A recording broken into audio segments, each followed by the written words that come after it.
दोस्तों, आज के भौतिक घटना के एपिसोड में हम एक ऐसे शख्स की आप बीती सुनेंगे जिसको कुछ महीनों तक एक भूतिया घर में रहना पड़ा था। तो चलिए बिना किसी देरी के इस डरावने घटना को महेश के पॉइंट ऑफ व्यू से सुनते हैं, जिसके साथ ये घटना वास्तव में घटा था। लेकिन दोस्तों, इससे पहले कि हम इस वीडियो में आगे बढ़ें, आप प्लीज़ इस चैनल को सब्सक्राइब करके इसे अपने दोस्तों के साथ शेयर ज़रूर करना, क्योंकि हम ऐसे वीडियोस हर शाम 6 बजे आपके लिए लाते रहते हैं।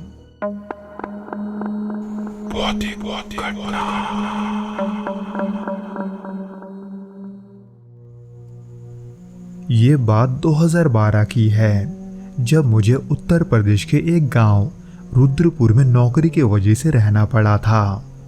रुद्रपुर आगरा से थोड़ा दूर एक पुराना गांव है, जहां ज़्यादातर लोग किसानी करते हैं और गांव के आसपास बड़े ज़मीनें और घने जंगल हैं। वहां के पुराने घरों में रहने के लिए लोग कम ही आते थे, लेकिन मेरे पास कोई और विकल्प ना होने के वजह से मुझे गांव के बाहर खेतों के किनारे बना एक पुराना मकान किराए पर लेना पड़ा, जो कि कुछ सालों से खाली पड़ा था।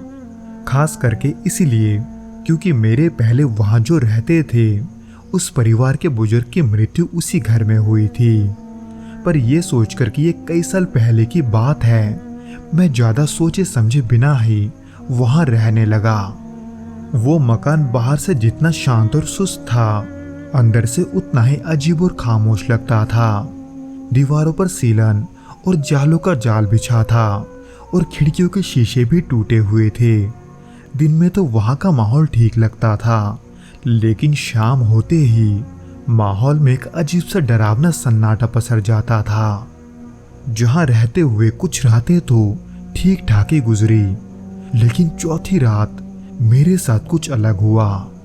उस रात करीब 11 बजे जब मैं सोने के लिए बिस्तर पर लेटा ही था, तभी मुझे बाहर से किसी के कदमों का आवाज आने लगा। हालांकि ये मुझे पता नहीं था कि वो कौन है, लेकिन वो जो कोई भी था वो बहुत ही धीमे रफ्तार में चल रहा था, जैसे कोई मेरी निगरानी कर रहा हो। हालांकि मैं उस आवाज से थोड़ा घबरा तो गया था, पर फिर भी मैं अपने बंद दरवाजे के पास खड़े होकर ये पूछने लगा कि बाहर कौन है, लेकिन मुझे कोई जवाब नहीं मिला। बल्कि मेरे ऐसा करते ही कदमों का वो आवाज अचानक बंद हो गया। हालांकि शुरुआत में मुझे ये लगा था कि बाहर जो कोई भी है शायद वो चला गया होगा, पर इसमें अजीब बात ये थी कि मैंने वहां से किसी को जाते हुए नहीं सुना था। इसलिए जब ये बात मेरे दिमाग में आया, तब मैंने झट से अपना दरवाजा खोला, पर वहां कोई नहीं था, सिवाय कीचड़ से सने हुए उन नंगे पैरों के निशान के जो मेरे चौखट पर हर जगह थे। जिसके बाद मेरे साथ ऐसी चीजें होने लगी जिसे शब्दों में बयां कर पाना मुश्किल है। कभी खिड़कियों के दरारों से एक ठंडी हवा का झोंका आता, तो कभी सीढ़ियों से किसी के उतरने की आवाजें आती। सबसे अजीब बात तो ये थी कि हर रात ठीक 2 बजे करीब कोई मेरा घर का दरवाजा जोर जोर से खटखटाता था, ऐसे मानो कोई अंदर आने के लिए बेताब हो। हालांकि कुछ रात मैंने दरवाजा खोलकर ये देखने की कोशिश की थी कि आखिर ये कौन कर रहा है, पर जब भी मैं दरवाजा खोलने जाता तो वहां उन कदमों के निशान के अलावा कोई और नहीं होता था। इसी बीच एक रात जब मैं नींद में था, तब मुझे ऐसा महसूस हुआ कि किसी ने मेरे हाथ को पकड़ रखा है, क्योंकि मुझे किसी का गीला स्पर्श साफ महसूस हो रहा था। अब ये सपना था कि हकीकत, इसका पता तो मुझे अगले दिन चला, जब मैंने किसी के हाथ का निशान अपने बाजू पर देखा, जो कि कदमों के तरह ही कीचड़ से सने हुए थे, जिसे देखकर मैं दिन के समय में भी डर के मारे कांप रहा था, क्योंकि उस निशान को देखने के बाद मैं ये समझ चुका था कि ये कोई मामूली चीज नहीं है, बल्कि जो भी मेरे साथ अब तक हो रहा था वो किसी इंसान ने नहीं बल्कि किसी और ने किया था। इसीलिए इस बात को समझने के बाद मेरे लिए वहां रहना और भी मुश्किल हो गया था। रात में उन कदमों की आवाज को सुनकर अक्सर मैं डर के मारे चुपचाप बैठे रहता था, ऐसा दिखाने के लिए कि घर में मैं नहीं हूं। पर फिर भी वो आवाज रुकने का नाम नहीं लेता था।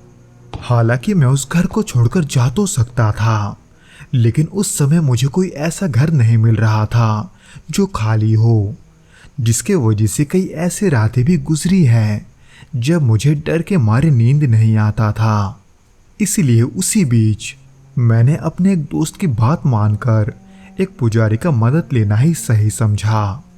मैं जिस पुजारी के पास गया था, उन्होंने घर की शुद्धि करके घर के चौखट पर एक धागा बांध दिया था ताकि कोई नकारात्मक शक्ति घर के अंदर ना आ सके। हालांकि कुछ दिनों के लिए सब कुछ बिल्कुल सामान्य लग रहा था, पर फिर एक सुबह मैंने उठकर देखा कि घर के चौखट पर वही पैरों के निशान हैं जो मैंने पहले देखा था। वैसे तो इसे कोई इत्तेफाक समझकर उस दिन मैंने उसे नजरअंदाज कर दिया था, पर उसके कुछ दिनों के बाद ही अचानक मुझे वैसे ही कदमों का आवाज फिर से आने लगा जैसे पहले आता था, लेकिन पिछले बार के जैसे वो आवाज ज्यादा देर के लिए नहीं था।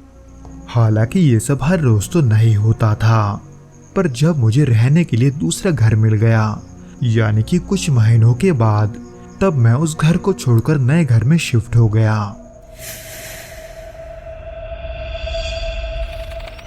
तो दोस्तों, ये तो था वो घटना जो कि महेश के साथ घटा था। उम्मीद करता हूँ कि आपको ये पसंद आया होगा, और अगर आया हो तो प्लीज़ इस वीडियो को लाइक करके इसे अपने दोस्तों के साथ शेयर ज़रूर करना, और हमें कमेंट करके ये ज़रूर बताना कि आपको ये वीडियो कैसा लगा।